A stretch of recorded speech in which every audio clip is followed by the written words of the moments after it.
Welcome to the Deep Dive. We are exploring the hidden language of our intimate relationships, specifically how our early attachment blueprints really become the unwritten script for our adult love lives. Yeah, they really do. The screen tells their story, but the echo is ours.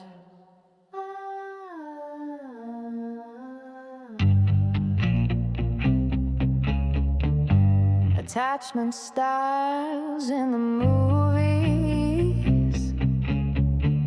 with selfie seeker deep dive, because through their stories you can uncover your own inner patterns.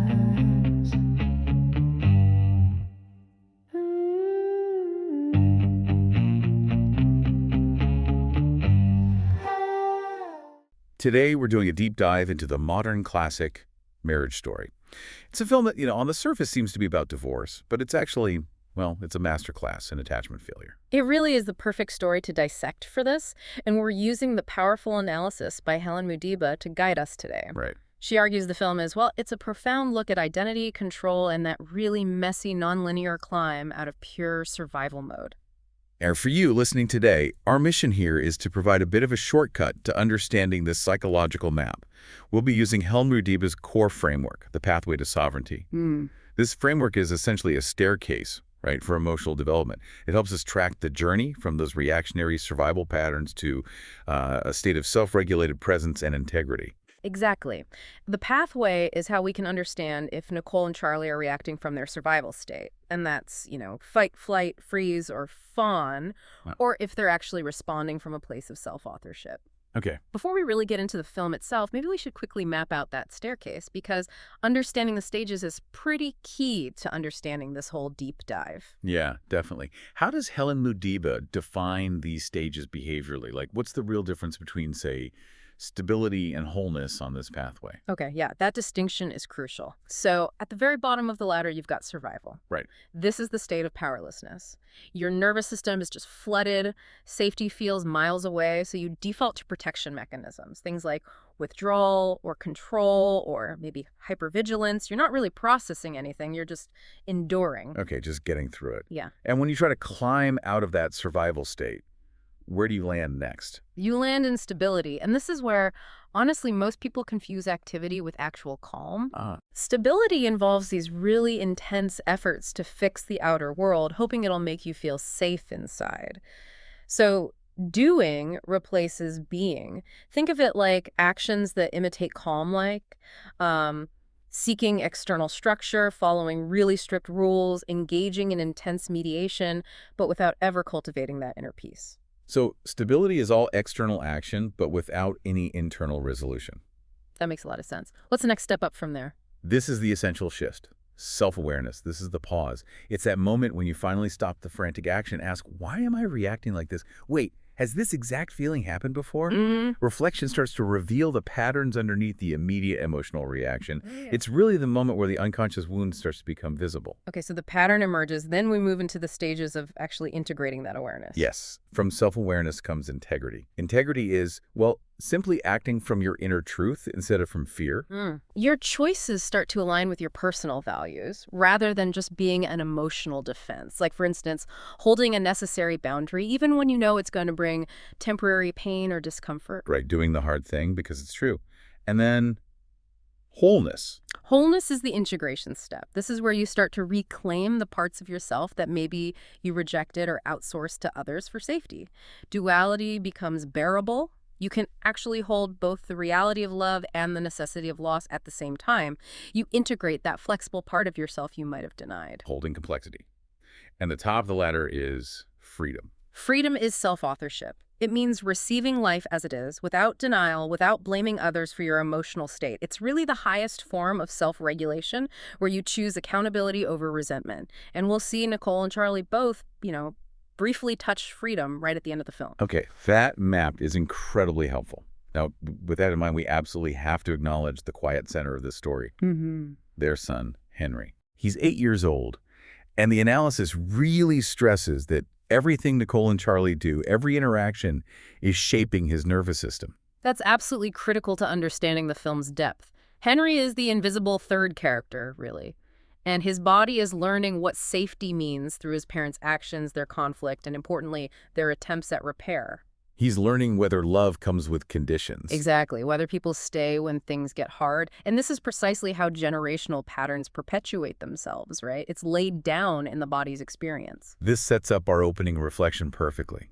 What happens when the very thing we crave most connection turns into a mechanism of control? And when the mirror of a loved one, the person who once saw you most clearly, becomes the mirror you now actively avoid looking into? That's the core tragedy of Marriage Story, isn't it? Most of us bring these childhood patterns into adult love without even realizing it. One person fears abandonment, and that's Nicole's anxious attachment, while the other fears being consumed or rejected. That's Charlie's avoidant attachment. They build this beautiful life together, it seems, but underneath they are constantly doing this dance between longing and defense. And that tension ultimately just snaps the relationship. And the film sets up this tension devastatingly, right from the very start, with those opening letters. Oh, those letters. The film opens with such tender, knowing letters where they list everything they adore about each other. Charlie loves Nicole's fierce truthfulness, her energy. Her competitiveness. Right. And Nicole loves his competence, how he cries in films, the incredible tenderness he has for Henry. These are words of deep, intimate knowing, stuff accumulated over years of trust and shared life. But here is the absolutely devastating psychological setup. They're sitting in the mediator's office, and only Charlie is ready to read his letter aloud. Nicole refuses. She just can't. She doesn't read hers, and the entire exercise just collapses before it even begins. Her refusal signals that the safety, the fundamental safety between them, has completely collapsed. What Mudiva's analysis suggests here is that the words themselves are almost secondary. What collapsed was the container for receiving or even speaking them. So the love might still exist, the words are written down, but the conditions for vulnerability are just gone. Completely gone. Nicole's anxious strategy desperately seeks to be seen, right? Yet she cannot risk being vulnerable in front of the very source of her current pain. And Charlie. Charlie's avoidance strategy seeks control. His compliance in that therapy session, his readiness to read the letter, is really an attempt to manage the situation, to follow the rules. Trying to get things back to normal. Exactly. They appear stable on the surface, perhaps, following the mediator's process, yet they are completely disconnected emotionally underneath. It's the entire marriage in miniature, right there in that first scene. It really is. It's a failure of safety, a failure of timing, and a failure of the necessary conditions for that deep love to actually be received or expressed. And that gap, that chasm between longing and defense, becomes the architecture for the entire film.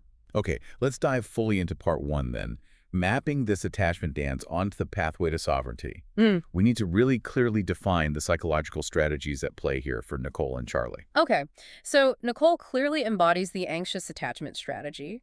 Her childhood likely taught her that love is unpredictable, often conditional. Right. Therefore, she operates with this baseline of hypervigilance, constantly scanning for threats of abandonment, seeking reassurance, and often adapting her identity to fit whatever role is needed by her partner to maintain the connection. And in the marriage, that looked like becoming Charlie's muse, his collaborator, his sort of New York wife. Exactly, losing her own sense of direction, her own desires, in the process of supporting his. And Charlie is the classic avoidant attachment type. What does he learn? He likely learned early on that expressing need leads to rejection, or maybe it overwhelms the caregiver. So he built a life based on hyper-self-sufficiency, pushing intimacy away, prioritizing competence and control, especially in his career, as a way to maintain emotional distance. So this strategy makes him look stable, successful even. Absolutely, but it keeps him emotionally unavailable, ultimately. He equates competence with connection. Now let's return to that initial therapy session through this lens. Helen Mudiva calls it a failure of safety. When Nicole refuses to read her letter, you said it's self-protection. Where does that put her on the pathway? Her nervous system, facing the person she still loves but who she now experiences as a source of pain, it just screams danger. That immediately lands her in a freeze response. It's a survival state. That's fascinating. She's not fighting him. She's not running away. She's immobilizing herself to prevent further damage. Okay, if that's Nicole's response in survival, where does Charlie's readiness to comply land him on the pathway? Well, Charlie was ready to follow the script, wasn't he? The analysis interprets this as a classic fawn response, which is another variant of the survival strategy. Okay, fawning. How does that work? He's essentially performing vulnerability, or at least compliance. He's following the rules set by the mediator to try and manage his own discomfort and, crucially, regain control over the situation. He's desperately trying to get things back to normal. He's prioritizing the external system, the mediation process, over genuine emotional risk or expression. Wow. So both are operating squarely in survival mode, even though they look drastically different on the outside. One is frozen, immobile. The other is compliant, trying to manage. Precisely. And the entire mediation session itself is an attempt at stability. They're trying to use external action, the mediation, to fix this profound inner lack of calm and safety. But it can't work. It can't work because the underlying wounds, those attachment patterns, haven't been addressed. So this attempt at finding external structure immediately collapses. The tragedy is just profound. The deep love is clearly there, the letters prove it, but the emotional safety required to express and receive it has been utterly destroyed by their opposing survival strategies clashing. It really makes the impending divorce feel completely inevitable at that point, doesn't it? If the container for speaking love is shattered, the structure just cannot hold. No chance. Okay, moving into part 2, the film then follows Nicole as she tries to find her own stability and, well, her identity back in Los Angeles. But as the analysis points out, in doing so, she immediately walks right back into the architecture of her original wound. That's the heartbreaking trap of the anxious attachment strategy, isn't it?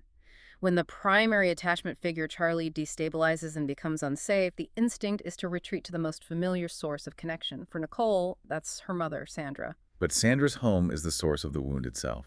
Exactly, and we see this immediately upon her return. We need to look closely at the behavioral patterns here, the details. Sandra's actions are physically intrusive, right? She enters Nicole's childhood bedroom singing loudly, throws open the windows without asking, follows her right into the bathroom while she's trying to have a private moment. Yeah, zero boundaries. That constant intrusion reveals a complete and total lack of physical and emotional boundaries. For a child growing up in that environment, it creates a situation where love feels constantly conditional, based entirely on compliance and meeting the parent's needs. And Sandra even enforces her rules explicitly. Oh yeah, as long as you're in my house, wake up us at 6:30 a.m., we're going to do what I like to do. It's all about Sandra's world. That's the absolute core of the anxious attachment trap that Mudiba highlights in the analysis. Yeah. Nicole spent her entire marriage adapting to Charlie's vision, his career, his New York life, believing, probably unconsciously, that compliance would earn her consistent belonging and presence. And now she's trying to flee that suffocating dynamic. But she lands right back into the original system. Her mother's conditional love and rigid structure. It's heartbreaking. Her own words actually capture the realization perfectly, showing maybe a tiny glimmer of self-awareness starting to emerge. She says, I can't just go from what Charlie wanted to do to what you want to do. She sees the pattern. She sees it. She realizes she's just swapping one authority figure's vision for another's, still hoping deep down that compliance will somehow earn her agency or belonging. This struggle for safety and structure, it's also really visible in her relationship with Henry at this point. Let's look at the co-sleeping dynamic the analysis mentions. Yes, the analysis notes that Nicole pulls Henry closer to her, literally co-sleeping, when the adult partnership destabilizes. This is described as a classic anxious attachment survival response. She's making him the secure base. Exactly. Right. She is literally pulling the secure base into bed with her because Charlie is no longer providing that feeling of safety. Henry is now carrying the emotional weight of her need for security, which is, of course, completely overwhelming for a child. And what makes this doubly painful and shows how trapped she is that Sandra criticizes this co-sleeping behavior. Echoing Carly's earlier stance on it, yes. Nicole is caught between these two rigid systems, Charlie's rules and her mother's judgment, and neither allows her to simply trust her own intuition as a mother or even discover her own inner needs and act on them. So, mapping this onto the pathway again, the co-sleeping is clearly a survival behavior, driven by fear and instability. Definitely survival. Moving back to her mother's house is an attempt at stability, right? Seeking external support and structure, however flawed. Yes, an attempt at stability. But it fails because it returns her right to the source of the original wound, that conditional love, the lack of boundaries. True stability can never be found by retreating into environments that fundamentally undermine your sense of self. This just highlights the core shift required in self-awareness, doesn't it? We have to stop waiting for others, whether it's a partner or a parent, to grant us safety and start figuring out how to cultivate it internally. That's the work. And this leads directly to the really complicated choice Nicole makes next. Hiring Nora Fanshawe, the lawyer. Nora. Nora offers the intoxicating validation Nicole has been starving for her entire life, it seems. She really does. Nora listens so intently, she validates Nicole's clarity, praises her strength, her courage, and Nicole, who spent years feeling invisible in Charlie's very large shadow, just melts into this immediate, intense attunement. Mudeba calls this the seduction of being seen. It must feel like freedom, like finally coming home to a self she didn't even know existed. But the analysis warns us pretty strongly about the danger inherent in this seduction. Yeah, the danger is that Nora's warmth, her validation, it's tactical, it's transactional. She is not facilitating deep internal healing for Nicole. She is building a legal case to win. Right. So Nicole is at profound risk of outsourcing her entire sense of self and agency to this powerful new authority figure.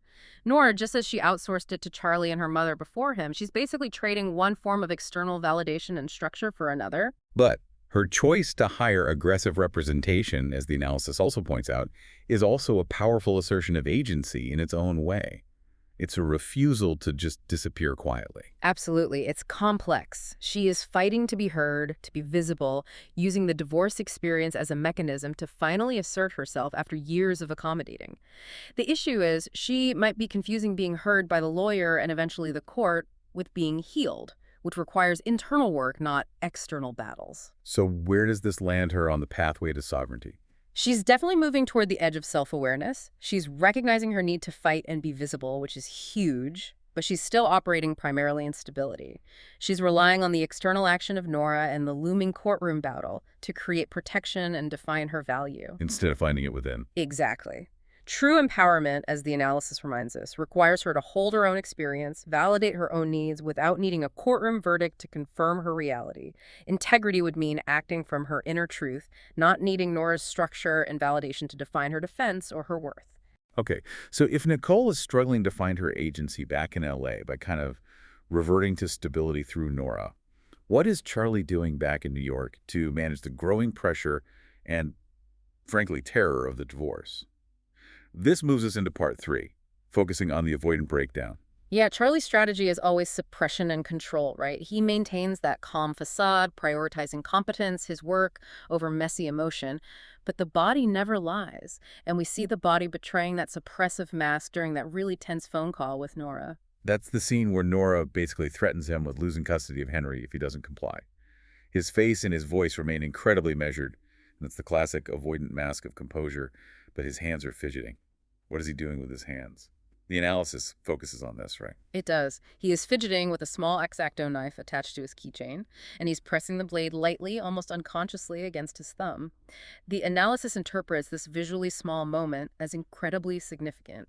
That knife becomes the container for all the suppressed rage he can't express. Wow.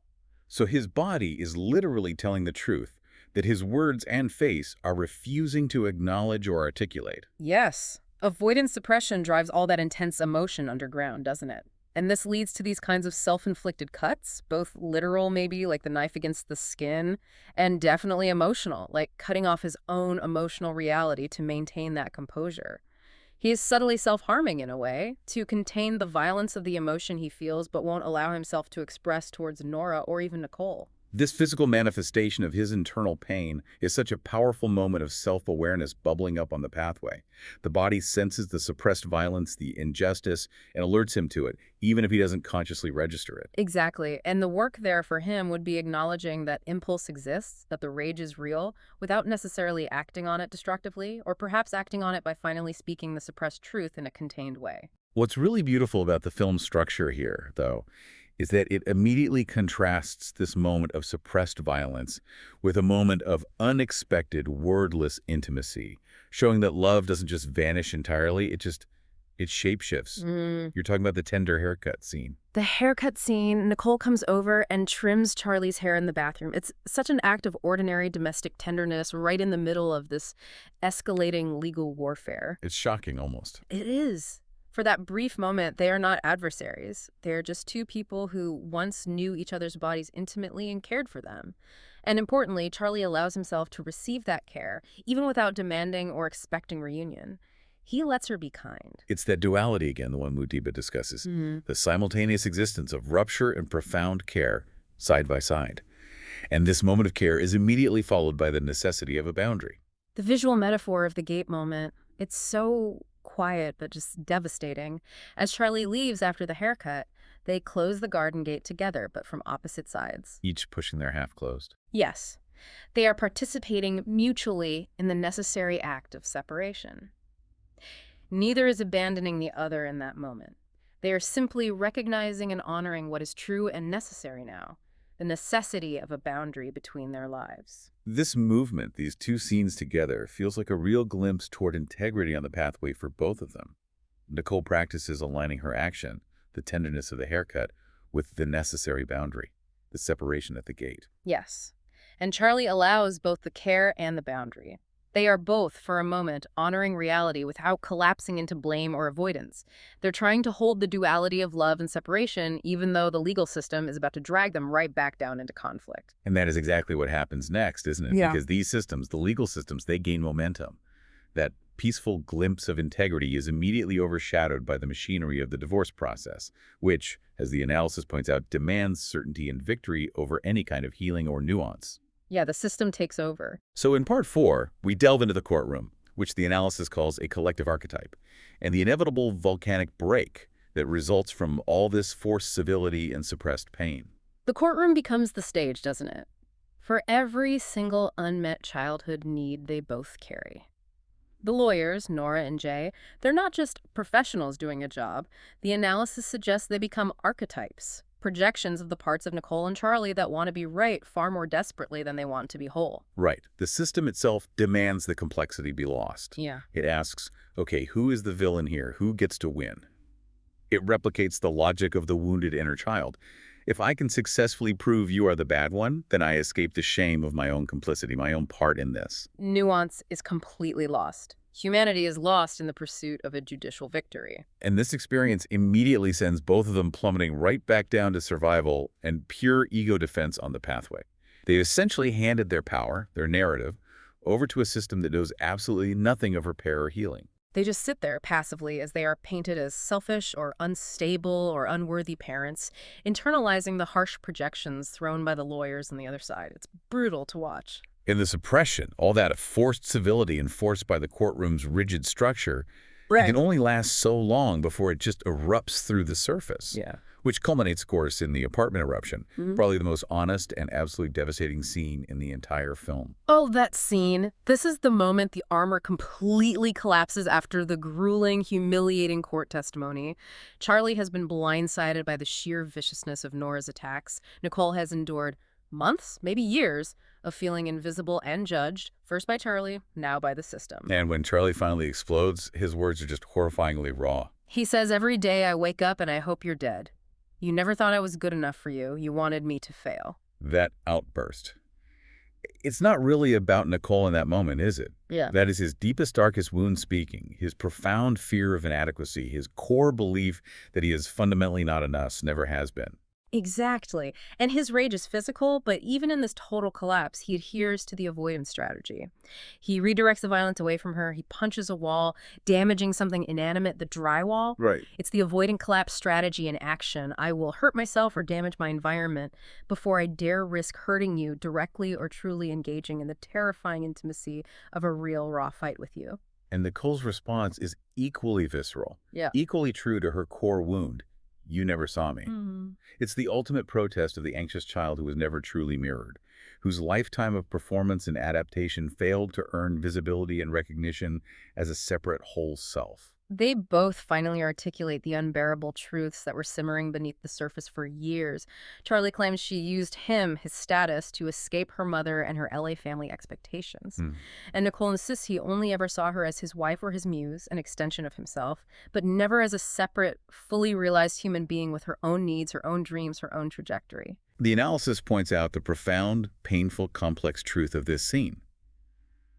They were both right, And they were both wrong. Yeah. They were loving each other from within the tight confines of their own survival strategies, their own attachment wounds. And both were unconsciously asking the other person to heal wounds, inadequacy for him, invisibility for her, that predated the marriage itself by decades. Love was being used as a medicine, wasn't it, for those pre-existing wounds?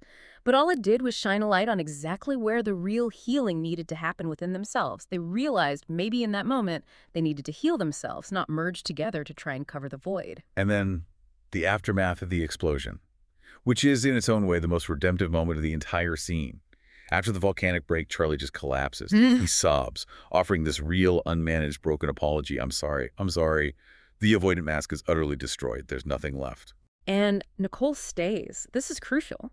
She witnesses him. She provides a moment of grace, but importantly, without offering comfort. She doesn't rush in to fix him or soothe him, which is often what anxious attachment types default to doing, right? Yeah. Taking care of the other's feelings. That's right. She just allows him to feel the full weight, the consequences of his own collapse. She holds space without intervening.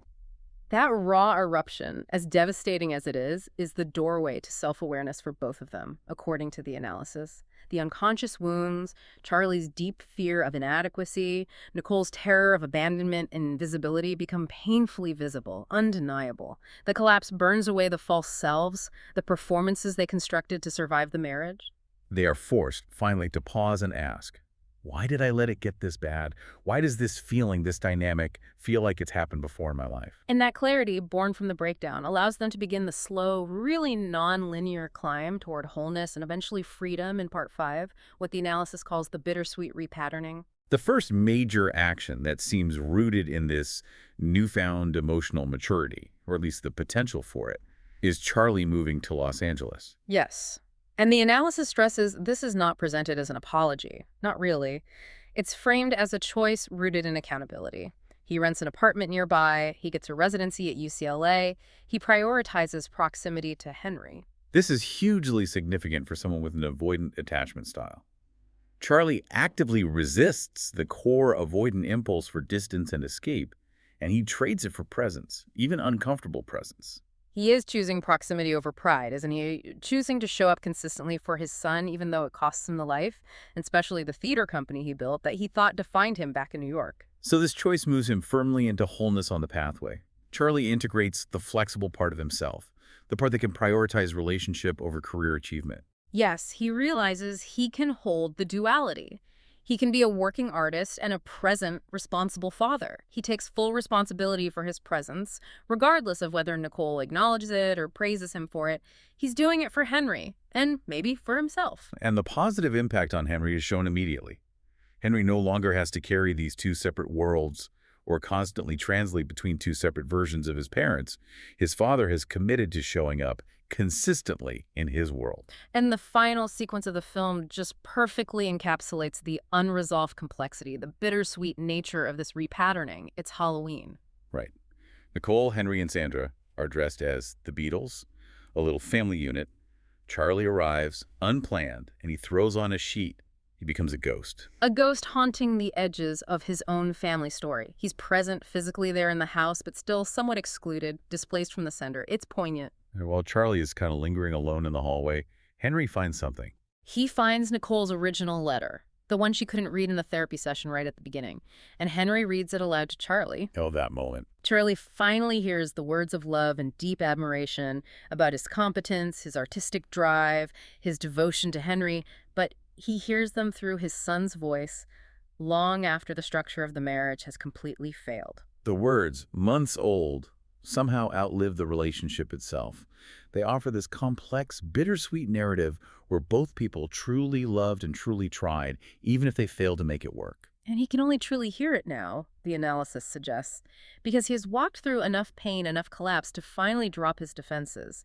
The words find their way to him when he had stopped demanding them, stopped needing them to fix things. It offers remembrance, not reunion. Remembrance, not reunion. And then the final perfect little grace note, the final act of care. Nicole notices Charlie's shoelace is untied, just a small, everyday detail, and she bends down and ties it for him. Such a simple gesture. It's an act of care completely without agenda. There's no expectation of reconciliation attached. She is simply offering kindness to someone who was once her person, who is still Henry's father, someone she still knows intimately. And Charlie lets himself be cared for. He receives the gesture without awkwardness or defense. The film ends not in reconciliation, not with them getting back together, but in acknowledgement, letting the form of the relationship change while the care and the deep knowing between them somehow remain. They have both reached a state of freedom in that moment. How so? They're making choices rooted in their own inner truth rather than just reacting or blaming. Nicole ties the shoelace because it aligns with her inner truth. I still care about your well-being even though we're not together. Okay. And Charlie receives the letter read by Henry, and he receives this small act of care without needing to fix the relationship or defend his past choices. Freedom is that self-authorship. It is choosing your response from a place of accountability and present reality rather than resentment or denial. Wow. Okay, so we circle back now to our final reflections for you, the listener.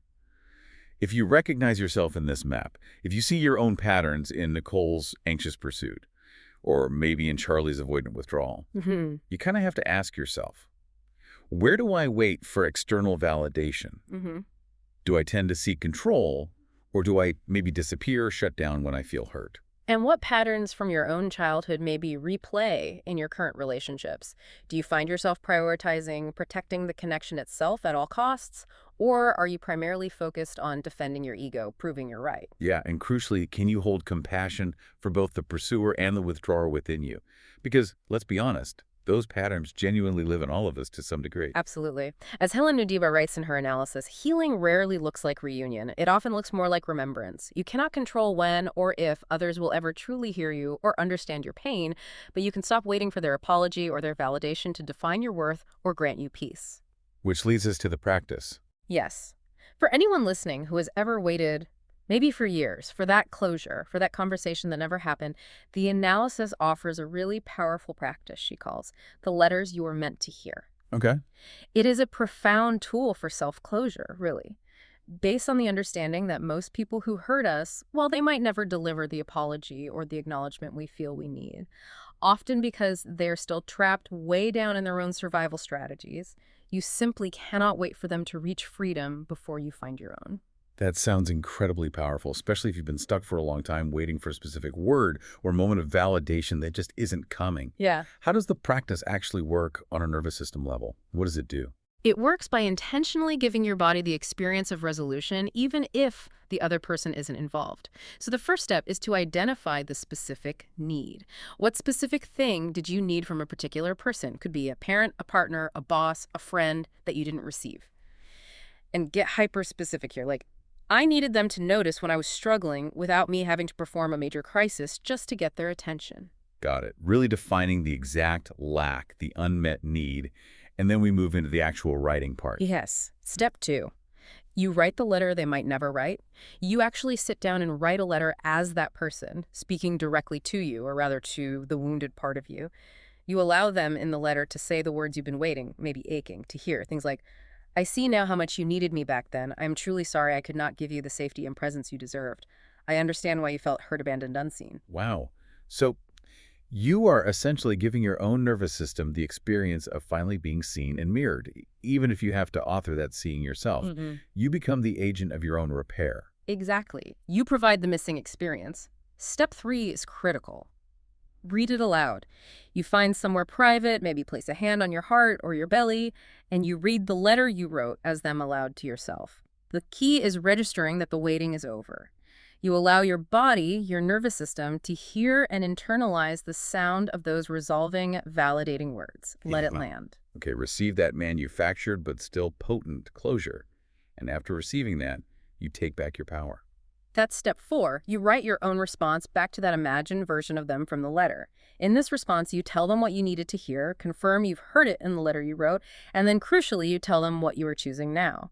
This is where you fully reclaim authorship. You declare your own path forward, whether that involves forgiveness, understanding, or simply acknowledging the reality and choosing to walk away with clarity. The final step then is purely symbolic closure. making it real. Yes, step 5 is the action that marks the transition. You decide what to do with those letters. Maybe you burn them safely, maybe you keep them somewhere special, maybe you shred them. Whatever feels right to mark the transition from waiting for the other person to change or apologize to choosing your own path toward freedom and self-responsibility. The most radical truth of sovereignty, then, is recognizing that you are the only one who can truly give yourself permission to be free. Stop waiting for someone else to grant you closure, and maybe, just maybe, start writing it into existence for yourself. Beautifully put. It's about moving from blame to authorship.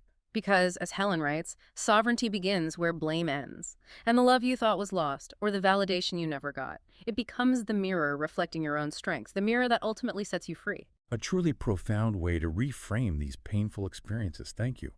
And if you are interested in exploring that Letters You Were Meant to Hear practice further, the link to Helen Mudeba's work is right there in the description field.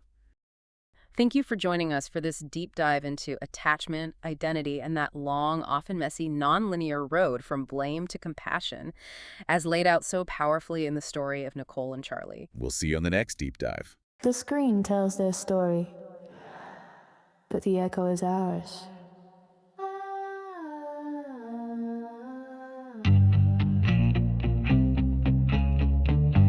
Attachment styles in the movies,